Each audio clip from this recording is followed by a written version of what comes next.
అక్కడ సౌలు ఉండి కూడా ఏమీ చేయలేకపోయాడు. దేవుడు ఎలాంటి వాడో సౌలుకు తెలియదా? దేవుడు ఎటువంటి శక్తిమంతుడు సౌలుకు తెలియదా? సౌలు తెలియక ముందే ఎలా రాజు అయ్యాడు? గాడిదలు కాసుకుని సౌలును 12 గోత్రాలకును రాజుగా నియమించినటువంటి దేవుడు శక్తిమంతుడని సౌలుకు తెలియదా? తెలుసుకోలేకపోయాడా? అటువంటి సౌలు కూడా ఏం చేయలేకపోయాడే. కానీ యెహోవా కుమారునటువంటి దావీదు ఆ సున్నతి లేనటువంటి గొలియాతు అంటున్న మాటలు బట్టి దావీదు హృదయం నొచ్చుకున్నాడు. Praise the lord. ఎందుకంటే ఇశ్రాయేలు ప్రజల నుండి కూడా ఒక్కరు ఒక మాట ఏమన్నారు.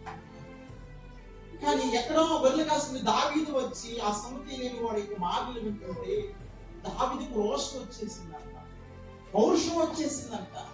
ఈ సున్నతి లేని గొలియాతు మన జీవనంలో ఏమంటే ఏ పాటి పోదని అక్కడే బాలుడు పెంచుతుందా, చిన్నవాడే ఆ నోట ఈ నోట వెళ్ళి నేను గొలియాతును ఎదురిస్తున్న సమయంలో ఈ వార్త సౌలుకి వినబడింది. Praise the lord. సౌలు పిలిచాడంట. పిలిచినప్పుడు ఆ మాట చదువుకుందాను 32. ఈ ఫిలిపును బట్టి ఎవరి మనసును కృంగ నిమిత్తము లేదు, ఈ దాసుని నేను వారితో పోవుదనని దావీదు సౌలుతో అనగా, సౌలు వినండి, ఈ ఫిలిపుని ఎదుర్కొని వారితో పోట్లాటకు నీకును బలము చాలదు. నీవు బాలుడము, వాడు బాల్యం నుండి యుద్ధము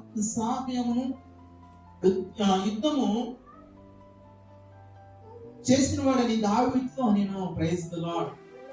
ఇప్పుడు సౌలుకి వార్త తెలిసినప్పుడు దావీదు వెళ్ళి ఎదుర్కొన్నప్పుడు సౌలు పిలిచి అంటున్నాడు, దావీదయ్యా నీకు బలము చాలదు. Praise the Lord. ఆ గొలియాతుతో నువ్వు ఓడించలేకును, ఆ గొలియాతు నువ్వు చంపడానికి లేదా పడగొట్టడానికి కూడా నువ్వు బాలుడు కదా, నీకు బలము చాలదు. Praise the Lord. నిజంగా దావీదుకు బలము చాలదా? దావీదు తన బలాన్ని బట్టి వెళ్తానన్నాడా, లేదా తన శక్తి సామర్థ్యాన్ని బట్టి నేను గొలియాతుని ఎదురుస్తానన్నాడా? సౌలుకి అర్థం కాల. నీవు బాలుడు, వాడు మాత్రం బాలి గురించి యుద్ధ రంగంలో ఆరితేరిన వాడు, అభ్యాసం కలిగిన వాడు, అన్ని విద్యలు నేర్చుకున్నాడు. నీవు బాలుడు కదా, నువ్వు గొర్రెలు కాసిన వ్యక్తి కదా. కానీ దావీదు అంటున్నాడు, ప్రైజ్ ది లార్డ్, దావీదు దేని బట్టి తెలుసా? తనకున్న బలాన్ని బట్టి కాదు, దావీదు వెనకాల ఉన్నటువంటి జీవం గల దేవుని బట్టి ముందుకు నేను వెళ్తానన్నాడు. Praise the lord. ఇశ్రాయేలు ప్రజలందరూ కూడా బిత్తలు వెళ్ళి పారిపోతే కానీ ఒక గొర్రెలు కాసుకుని ఒక సామాన్యుడు వచ్చి ఆ గొలియాతు మీద నేను వెళ్తానని పోరాడుతున్నాడు. Praise the lord. దావీదుకి ఏం బలం ఉందమ్మా, ఏ శక్తి ఉంది? బాలుడు, యవనస్తుడు. వారు చూస్తేనేమో 6 ముళ్ళ జనాలు ఎత్తులేనటువంటి రాగితో అన్ని ఖర్చులు వ్యక్తి అప్పుడు ఆ గొలియాతు ఎత్తుకు వెళ్ళిన తర్వాత అంటాడు, నేనేమన్నా కుక్కన కళ తీసుకుని వచ్చావు అంటాడు. Praise the lord. దావీదు చూస్తుంది దేవుని బట్టి వెళ్ళాడు, దేవుని చూసి వెళ్ళాడు. Praise the lord. హల్లెలూయా. ఎందుకో తెలుసా? అరణ్య ప్రాంతంలో గొర్రెలు కాస్తున్నటువంటి సమయంలో సింహాలు, ఎలుగుబంటులను ఆ గొర్రెల మీదకు వచ్చినప్పుడు అది చీల్చి చెండాలి సింహము నోట్లోంచి గొర్రె పిల్లను కూడా తీసినటువంటి వ్యక్తి దావీదు. Praise the lord. హల్లెలూయా. దేవునికి స్తోత్రం చేద్దాంగా. సింహము మనుషుని వెంబడబడింది. దేవునికి స్తోత్రం చేద్దాంగా. సింహము మనుషుని వెంబడి పరిగెత్తి పంచత పట్టంగా చచ్చిపోయాడు. కానీ విచిత్రం ఏంటంటే దావీదు సింహం వంటి పరిగెత్తాడంట. ఇది మ్యాటర్. దేవునికి స్తోత్రం చేద్దాంగా. హల్లెలూయా. సింహాన్ని చూసి మనుషులు పారిపోవాలి, సింహాన్ని చూసి దావీదు పారిపోవాలి. కానీ విచిత్రం ఏంటంటే దావీదు సింహం ఎందుకు పరిగెత్తాడు? ఎలుగుబండ్ల పరిగెత్తి ఆ యొక్క గొర్రె పిల్ల తీసుకున్న సమయంలో చీల్చి ఆ గొర్రె పిల్ల కాపాడిన వ్యక్తి దావీదు. ఈ విషయం ఎవరికి చెప్పాడా? Praise the Lord. తండ్రికి గాని, తల్లికి గాని, అన్నలకు గాని, చుట్టుపక్కల ఎవరికి తెలియదు. Praise the Lord. దేవుడు ఆ సమయం రాలా, చెప్పదలుచుకోలేదేమో దావీదు. కానీ ఇప్పుడు అంటున్నాడు, సౌలు అంటున్నాడు, నువ్వు చూస్తే బాలుడురా, వాడు చూస్తే 7 అడుగుల ఆజానుభావులాగా ఉన్నాడు, నీ బలము చాలదు, ఇదిగో వాడు బాల్యం నుంచి అభ్యాసం చేసినటువంటి యుద్ధంలో రంగమైనటువంటి వ్యక్తితో నువ్వు ఎలా పోరాడుతావురా అంటున్న సమయంలో దావీదు అంటున్నాడు కదా. ఇప్పుడు 24 చదువుకున్నాను. అందుకు దావీదు సౌలుతో ఇట్లా, నేను ఈ దాసుడైన నేను నా తండ్రి యొక్క గొర్రెలను కాల్చున్నప్పుడును వినండి, సింహాలు ఎలుగుబండ్లు వచ్చి మందులో నుండి ఒక గొర్రె పిల్లని ఎత్తుకొని పోచుండగా నేను దాన్ని తరిమి చంపి, తెలుస్తున్నావు చూద్దా, దేని చంపంట, దేని చంపి, అర్థమవుతుందా? దేని చంపి, నేను దాన్ని తరిమి చంపి దాని నోటిలో నుండి, ఇదిగో దాని నోటిలో నుండి ఆ గొర్రెను విడిపించి తిని అది నా మీదకు రాగా దాని గడ్డములు పట్టుకొని దాన్ని కొట్టి చంపి తిని. Praise the Lord. ఇక్కడే అర్థమవుతుంది దావీదు రేపు ఎదుర్కోవాల్సినటువంటి గొలియాతు ఉన్నాడని దేవుడు ముందు అరణ్య ప్రాంతంలోని దావీదుకి ఏం చెప్పాడు? ఒక ట్రైనింగ్ ఇచ్చాడు. Praise the lord. గొలియాతుని ఎదిరించాలి రాబోయే రోజుల్లో దావీదు ముందు ఇక్కడ ట్రైనింగ్ ఇచ్చాడు. అరణ్య ప్రాంతంలో సింహం అంటే ప్రతి మానవుడికి కూడా భయం భీతి, ప్రాణాలు రక్షించుకో, ఎందుకంటే అది ఒక దెబ్బ కొడితేనే స్పాట్ చచ్చిపోతారు.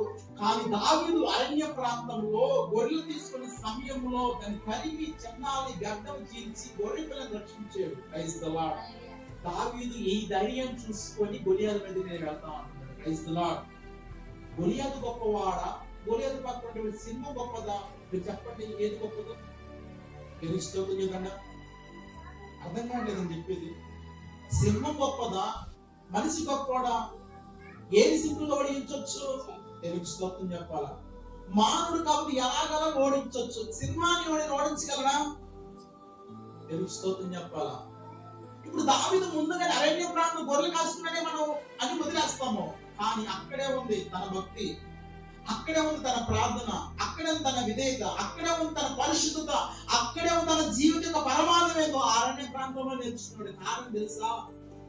సింహాలు మనుషుల నుండి పరిగెత్తితే, కాకపోతే ఇక్కడ దావీదు బాలుడై ఉండి సింహాలని తరిమి కొట్టాడంట. ఎంత విచిత్రం! ఎలా వచ్చింది దావీదుకి ఇదంతా? ఎక్కడైనా కొనుక్కొచ్చుకున్నాడా? ఎవడని ఇచ్చిందా అని మనం ఆలోచన చేయాలి. ఇది ఎప్పటి నుంచి పొందుతుందో తెలుసా? తండ్రి, పరలోకం తండ్రి యెహోవా దేవుడు ఆ బిడ్డకు తోడై ఉన్నాడు. Praise the lord. హల్లెలూయా. ఇప్పుడు చెప్పండి, మన జీవితంలో కూడా సమస్యలు వస్తున్నప్పుడు కానీ మనము దేవుడు మన ఎడల ఆ సమస్య చేయడం మేలుకే, కీడుకి అనుకోకూడదు మన జీవితంలో. ఇప్పుడు దావీదు ఇక్కడ సింహాన్ని ఓడించకపోతే ఆ గొలియాతు ముందు నిలబడతాడా? తెలుసుకోవద్దు లేదంట. మన జీవితంలో కూడా కొన్ని సమస్యలు వస్తాయి. అది అనుభూతిగా దేవుడికి దగ్గర అవ్వడానికి, నీ జీవితాన్ని మార్చడానికి, నీ కుటుంబంలో శోధన వచ్చిన, సమస్య వచ్చిన, ఇబ్బంది వచ్చిన, దేవుడు ఎవరు అన్యాయంగా చంపడు. Praise the lord. ఒక మాట ఉంది, నేను దుష్టుని చంపడం నాకేమన్నా సంతోషమా? ఎప్పటికీ కాదు. ఆయన ఏ వ్యక్తి అయినా మారాలి అని తెలుసుకోవాలి, నిత్య జీవనకు రావాలని ఆయన ఆశ, ప్రయాసం. ఇక్కడ దావీదు యొక్క జీవితం జ్ఞాపకం చేసుకుని ఎందుకు నేను గొలియాతును నిలబడతానన్నాడు తెలుసా? ఇదిగో అరణ్య ప్రాంతంలో ఎవరికి తెలియకుండా సింహాలను ఎలుగుబండు తరిమి కొట్టి అది చీల్చాడే. అసలు ఎలా పరిగెత్తుంటాడు ఆలోచించండి, గమనించండి. ఒక కుక్కను చూస్తేనే భయం, ఒక పామును చూస్తేనే భయం. ఇది సింహం మన గ్రామాలకు వచ్చిందంటే అందరూ కూడా కట్టబెట్టుకుని చివరికి వెళ్తారు. కానీ దావీదు దేవుడు ఉన్నాడు నా పక్షాన్ని, సింహాలు ఎలుగుబంట్లైనా కూడా ఓడించగలిగాడు. ఎందుకంటే రేపు రాబోయే రోజుల్లో ఈ గొలియాతుని ఎదిరించాలంటే దేవుడు ముందుగానే దావీదుకి ఏమి ఇచ్చాడు? ట్రైనింగ్. Praise the Lord. మన జీవితంలో కూడా వస్తున్న మేలు కావచ్చు, అనుభవాలు పెట్టుకోవచ్చు, మన మేలు కోసమే సంపాదించాలి. తెలుస్తుంది కదా. ఇప్పుడు నేను వెళ్తాను అంటున్నాడు. ఇప్పుడు సౌలుకి అర్థమైంది, ఓ అదే తెలుస్తుంది కదా. మొత్తానికి వెళ్ళాడు. వెళ్ళిన తర్వాత అతను కూడా అన్యాయం చేసాడు. గొలియాతు చివరిగా 5 రాళ్ళు ఎదుర్కొన్నాడంట. ఒకే ఒక్క రాయి. Praise the lord. ఒకే ఒక్క రాయి. ఆ మాట మనం చదువుకున్నాడు. స్పీడ్ గా తన సంచిలో నుంచి చేయి వేసి అందులో నుండి రాయి ఒకటి తీసి పరీక్షతో విడిచి ఫిలిష్తీయుల నుదుటిన కొట్టెను. ఆ రాయి వారి నుదుటిన వారు నేల బోర్ల పడిను. Praise the lord. ఇక్కడ చాలా సంభాషణ జరిగింది ప్రేమనాథునికి బిడ్డలారా. ఇప్పుడు చెప్పుకోవడానికి మనకి సమయం లేదు కాబట్టి ఇదిగో బలం అని ఎర్రవిగినే ఈ గురియాదు ఇశ్రాయేలు ప్రజలందరూ భయపడి భయపాదులు అందరూ కొండ తట్టి వెళ్ళిపోయారే. ఏది ఈ రోజున ఈ బలం? Praise the lord. హల్లెలూయా. మనకు 103 జ్వరం రాగానే మన తప్పుడు మనమే కప్పుకోలేము. బలం నుంచి చెప్పే మన అధికారం, మన గర్వం, మన అన్ని. ఇక్కడ గొలియాతు కూడా అలాగే ఎర్రమిగాడు. ఎన్నో ఇశ్రాయేలు అందరినీ మాట్లాడుతున్నాడు. అసలు అక్కడ ఉన్న ఇశ్రాయేలు ఎవరు కూడా అతను ఎదుర్కొనే ధైర్యం చాలేదు ఇతని బలాన్ని చూసి. ఇదిగో ఈ బాలుడైనటువంటి ఈ సూర్యుడైనటువంటి దావీదు ఒక్క చిన్న రాయి, ప్రైజ్ ది లార్డ్, ఏ రాయి? ఒక చిన్న రాయి వర్షంతో పట్టగా నుసుటిలో తగిలిను. Praise the lord. ఎక్కడ తగిలినది? నుసుటిలో తగిలిను. ఎందుకంటే కదండి అన్ని కవచాలు వేసుకున్నాడు ఆ వ్యక్తి. Praise the Lord. ఇంకా నుదుటి ఒకటి ఖాళీగా ఉంది. తెలుగు స్తోత్రం చూడండి. ఇప్పుడు దావీదు అరణ్య ప్రాంతంలో ఎంత ట్రైనింగ్ అయిపోతే దేవుడు ఒకే ఒక్క రాయితో నుసుటి ఎలా తగిలింది? Praise the lord. దీన్నే ఏమంట తెలుసా? గురి కలిగినటువంటి ప్రార్థన. Praise the lord. హల్లెలూయా. ఈ రోజున నువ్వు ఎదుర్కొన్న సమస్య ఏదైనా కావచ్చు, ఇబ్బంది ఏదైనా కావచ్చు, నీ కుటుంబం నాటికి ఏదైనా అడగవచ్చు, గురి కలిగిన ప్రార్థన ఉండాలి. Praise the lord. హల్లెలూయా. ఇంకా మనం అంటూ ఉంటాం, అయ్యా మేము ఎంత ప్రార్థన చేస్తున్నా కూడా మా ప్రార్థనకు ప్రతిఫలం రావట్లేదు, జవాబు రాలేదని మనం అనుకుంటాము, ఆలోచన చేస్తాం. Praise the Lord. దేవుడు మన ప్రార్థన ఆలకించుకోవడానికి ఆయన ఏమన్నా చెవులు మందగిల్లు కూడా కాలేదు. కారణం ఏంటంటే మనలో కొన్ని సత్య విషయాలు కొన్ని ఉంటాయి. అది నీకు దేవుడికి తెలుసు. Praise the lord.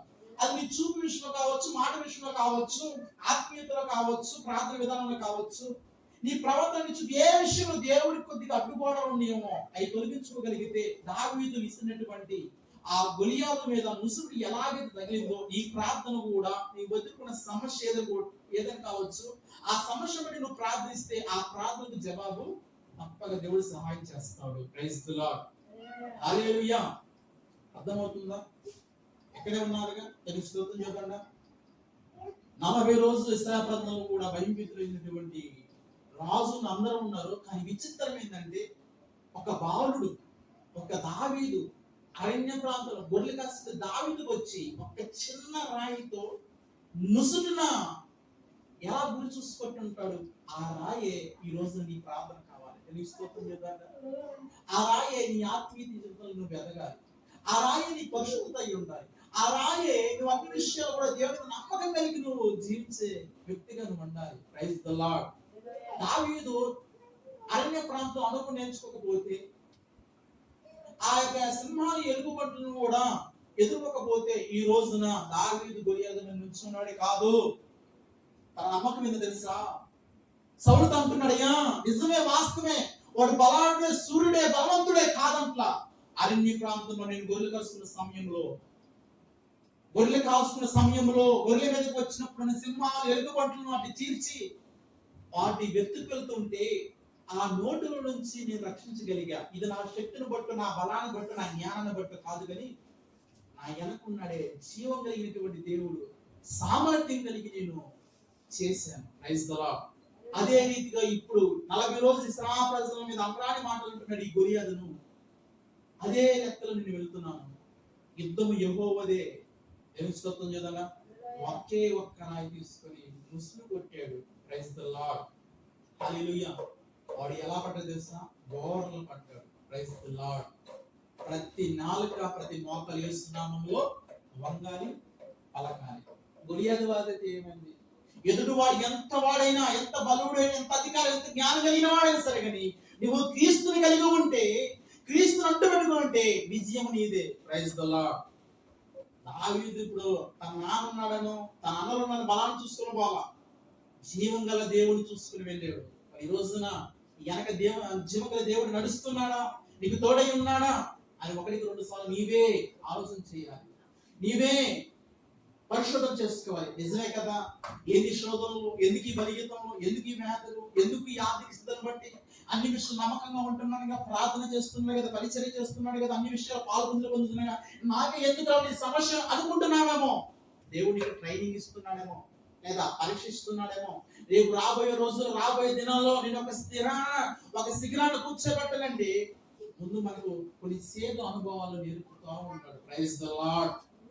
దావీదు అరణ్య ప్రాంతంలో ఆ యొక్క నేర్చుకోకపోతే, వాటి మీదకి వెళ్ళకపోతే ఈ రోజున గొలియాతు ఎదిరించేవాడు కాదు. వాడు బలవంతుడే, బాల్యం నుంచి అన్ని నేర్చుకున్నాడు. కానీ చిన్న రాయితోనే పడివేసాడు. మన జీవితంలో పెద్ద సమస్య కావచ్చు, చిన్న ప్రార్థన చేయాలి. ఈ జీవితాన్ని దేవుడు అద్భుతంగా మార్చుతాడు. అద్భుతంగా మార్చుతాడు. స్తోత్రం చూడండి. ఏ విషయం నువ్వు భయపడుతున్నావేమో ఈ వాక్యం గుర్తు. అయ్యా, గొలియాతును చూసి అందరూ భయపడ్డా, దావీదు పడిపోయి. కారణం ఏంటంటే దావీదు వెనకాల దేవుడు ఉన్నాడు. ఏ రోజు నీ వెనక దేవుడు ఉన్నాడు? నా మనతో నేను సంపాదించినటువంటి ఆస్తి ఉంది, 4 ఎకరాల పొలం ఉంది, బంగారం ఉంది, ఇంక నాకేం కావాలి అనుకుంటామేమో. తెలుస్తుంది చెప్పాలా?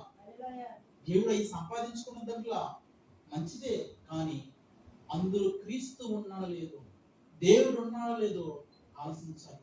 ఒకడు లోకమంతా సంపాదించుకుని తన ప్రాణాన్ని పోగొట్టుకుంటే వాడికి ఏం లాభం? క్రీస్తుని సంపాదించుకోలే కదా. క్రీస్తుని సంపాదించుకుంటే కదా మన జీవితాలు బాగుండేది, సంతోషంగా కట్టబడేది. కావున ప్రేమిన దొరికి బిడ్డలారా, బలవంతుడు కూడా ఒక చిన్న రాయికి పడిపోయాడు. ఈ కుటుంబంలో ఎంత పెద్ద సమస్య అయినా చిన్న ప్రార్థన, గురిగలిగిన ప్రార్థన చేయగలిగితే నీ ఆత్మీయ జీవితాన్ని, నీ కుటుంబాన్ని రక్షించుకోగలుగుతారు. దేవుడి కొద్ది మాటలు దీవించి ఆశ్రయించి మన హృదయంలో నిలుపులు చేయబడును గాక. ఆమేన్.